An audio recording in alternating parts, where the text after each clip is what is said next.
Every family has one.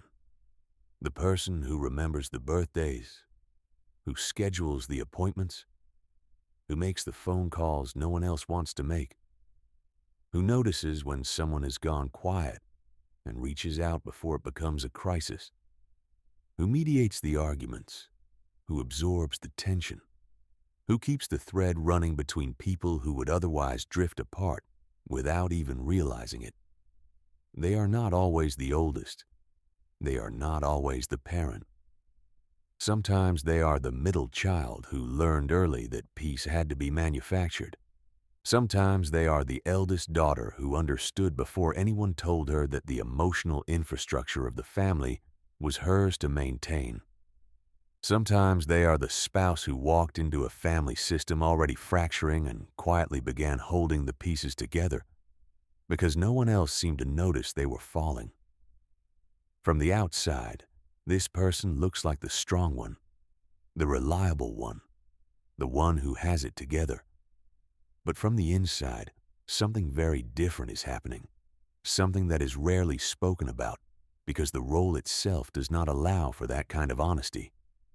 The person who holds the family together is often the person most quietly coming apart, not because they are fragile, but because the weight they carry is invisible to everyone who depends on them to carry it. To understand the psychology of this person, you have to understand how the role forms, because it is almost never chosen. It is assigned, and the assignment usually happens so early and so subtly that the person carrying it does not recognize it as something that was placed on them. They experience it as something that lives inside them, as who they are, rather than what they learn to do. In most families, emotional labor is not distributed equally. It flows toward the person who is most attuned to it. The child who notices tension before anyone names it. The one who senses a parent's mood the moment they walk through the door. The one whose nervous system is wired to detect emotional shifts the way a smoke detector is wired to detect heat. This child does not volunteer for the role. Their biology volunteers them. And once the family system recognizes that this person can read the room, can smooth the edges, can absorb what others cannot tolerate, the system begins to organize itself around that capacity. This is how a family role calcifies. It does not arrive with a title or a ceremony. It arrives through repetition. Every time the child steps in to calm a situation, the system reinforces the behavior. Every time they translate one family member's feelings to another, the system comes to depend on it. Every time they suppress their own needs in order to manage someone else's crisis, the system registers that suppression as availability. And slowly, without anyone deciding it should happen, the child becomes the infrastructure, the invisible architecture on which the family's emotional stability rests. By adulthood, this role has become so deeply embedded that the person carrying it often cannot imagine life without it. It is not a task they perform.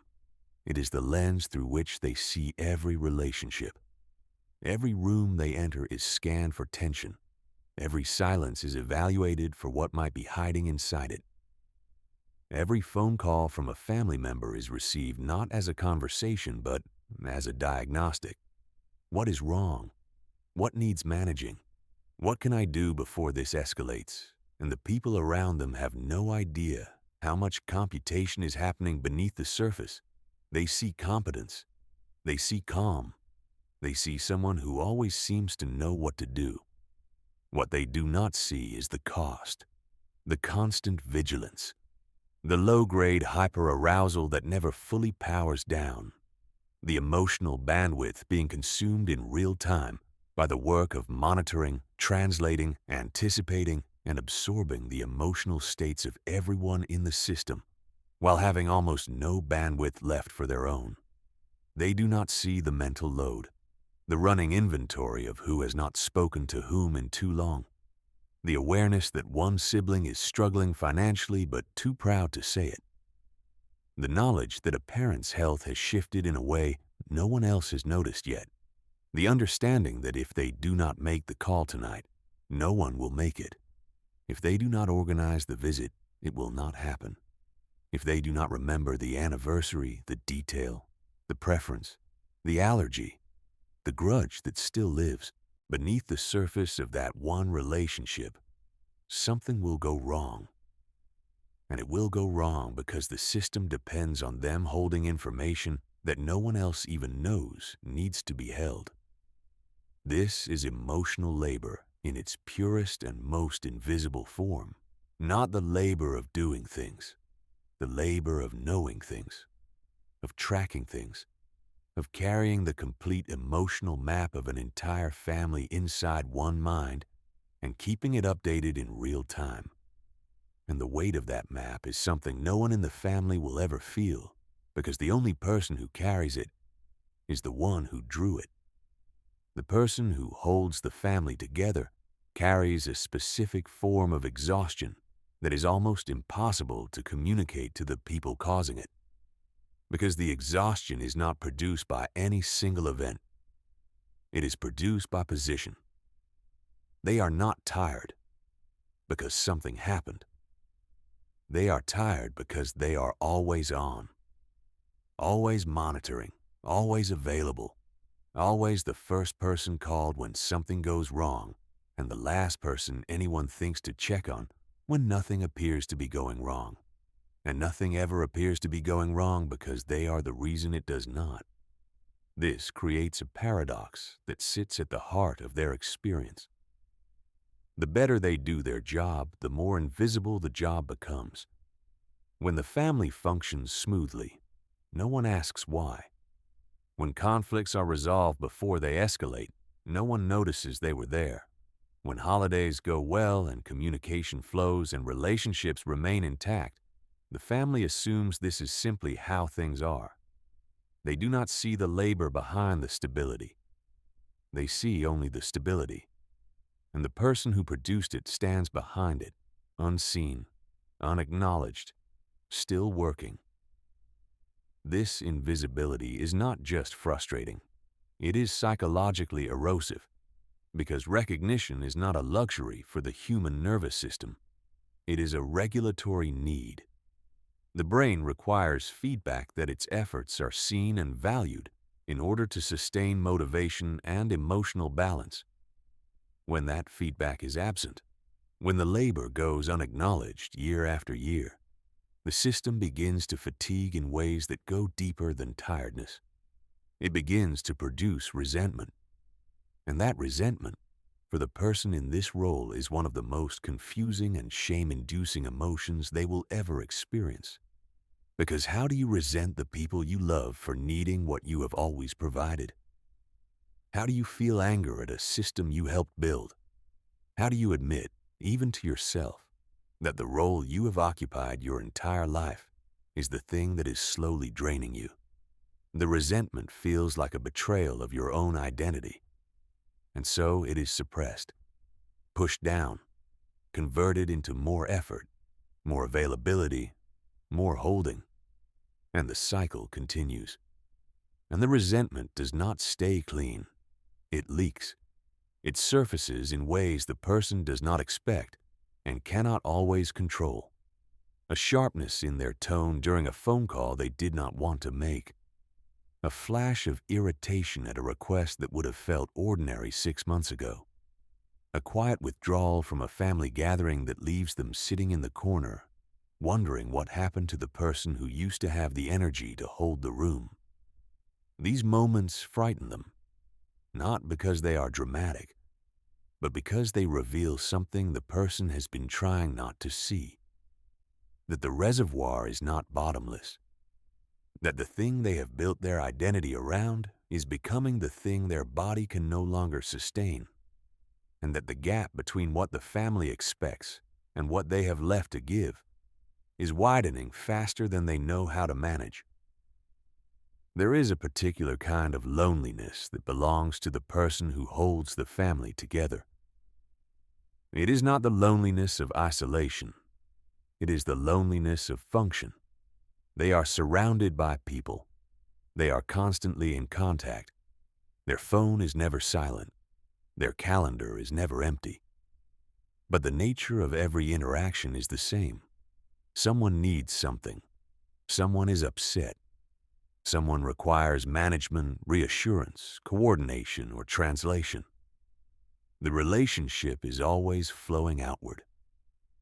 The person at the center of the family's emotional life is giving constantly and receiving almost never, not because their family is cruel, but because the system has been organized around their output for so long that no one has ever learned how to provide input in the other direction. And if the person in this role tries to express what they are carrying, the response is often disorienting.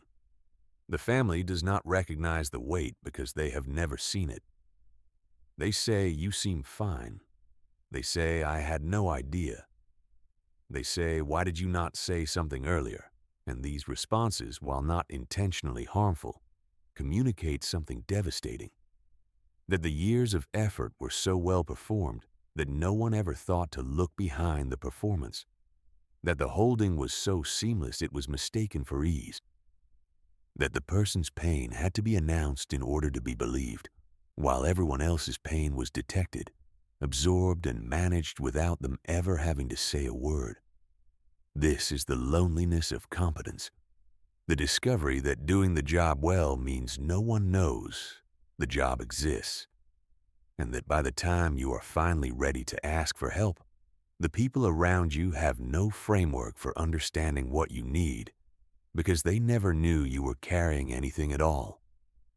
And this loneliness is compounded by a truth that the person in this role rarely allows themselves to face. That the system they have built, the one where they sit at the center of every emotional exchange, is partly their own creation, not because they wanted the burden, but because their nervous system, wired since childhood to detect and manage the emotional states of others, could not stop itself from building what it was designed to build. They did not just inherit the role. Over time, they perfected it. They anticipated needs before they were expressed. They solved problems before anyone knew they existed. They made themselves so essential that the family stopped developing the capacity to function without them. And now, standing inside the system they helped construct, they realize they are trapped by their own competence. The very skills that made them indispensable are the skills that ensured no one else would learn to do what they do. There is a cost to this role that lives deeper than exhaustion and deeper than loneliness. It is the cost of never having been allowed to have needs. The person who holds the family together learned very early that their value was tied to their usefulness, not their presence, not their feelings, not their personhood, their function. They were loved, yes, but the love was entangled with the role. And over time, the two became impossible to separate. Am I loved because of who I am? Or am I loved because of what I do? This question, even when it is never spoken aloud, runs beneath every interaction the person has with their family. And the answer they fear most is the one the system has been quietly confirming for decades. That without the holding, without the managing, without the absorbing, they are not sure they would be seen at all. This is where the psychology becomes most painful, because the person in this role has often never experienced being cared for without simultaneously caring for someone else. They don't know what it feels like to be the one who is held, to be the one whose silence is noticed and gently investigated, to be the one who is allowed to fall apart while someone else holds the structure together. They have seen this happen for others. They have provided it for others. But they have rarely, if ever, received it themselves. And after decades of providing it, they may no longer believe they are allowed to. This belief is not conscious. It lives in the body, in the flinch that happens when someone offers help. In the reflexive I am fine that arrives before the mind has even evaluated whether it is true. In the discomfort of being asked how are you by someone who actually wants to know the answer. The nervous system has been trained, thoroughly and relentlessly, to orient outward, and turning inward, even briefly, even in the privacy of their own thoughts, feels not like self-care but like dereliction. Like the moment they stop holding, everything will collapse. And somewhere inside them they believe it. And there is an even deeper layer beneath this belief.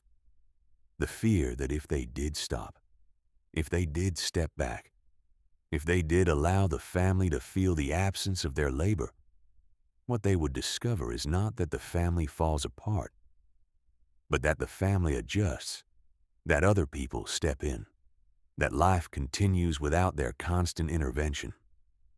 And while that should be a relief, for someone whose entire identity has been built on being indispensable, it is terrifying. Because if the family can function without them holding it, then what was all of it for? What did it cost them? And who are they now, without the only role they have ever known? There is something that happens when the person who holds the family together finally reaches a limit. Not a dramatic limit, a quiet one. The kind that does not announce itself with a breakdown, but with a withdrawal so subtle that no one in the family notices it for weeks. They stop initiating the phone calls. They let a birthday pass without organizing the gathering. They respond to a family conflict with silence instead of mediation. They sit in a room full of relatives and for the first time in their lives do not scan for tension. They simply sit. And the family, for the first time, feels the absence of something it never knew was there. This is the moment the invisible becomes visible, not through announcement, through absence. The dinner that does not get planned, the conflict that does not get resolved, the sibling who drifts away because no one is maintaining the connection anymore, the holiday that feels different and no one can articulate why. The family senses that something has changed, but because they never understood what was holding them together, they cannot identify what has been withdrawn. They only feel the gap. And the person who left it sits quietly inside that gap, waiting to see if anyone will ask what happened, or if they will simply be expected to resume. This withdrawal is not cruelty. It is not punishment. It is the body finally saying what the mind refused to say for years. I cannot do this anymore. Not all of it. Not alone. Not without being seen. And what happens next determines the future of the family in ways that most systems are not prepared for. Some families respond with curiosity. They notice the gap. They ask what changed. They begin awkwardly and imperfectly to redistribute the weight. Others respond with accusation. What is wrong with you? Why are you being difficult? Why are you not holding us together the way you always have? And in that accusation lives the confirmation of the fear the person has carried all along, that their value was always conditional, that the love was always tied to the labor, that without the function the person underneath was never quite enough. But there is another possibility, one that does not arrive easily or quickly, but that changes everything when it does. The possibility that the person who has held the family together finally learns that they are allowed to put some of it down. Not all of it. They wouldn't know how. But some of it. Enough to feel their own weight again. Enough to hear their own voice beneath the noise of everyone else's needs. Enough to discover that the family does not collapse the moment they stop carrying it alone. That the structure wobbles but it holds. That other hands reach out. Not as expertly, not as seamlessly, but enough. And that the person underneath the role, the one who has been invisible for so long, is still there, tired, changed, but still capable of being known for something other than what they provide.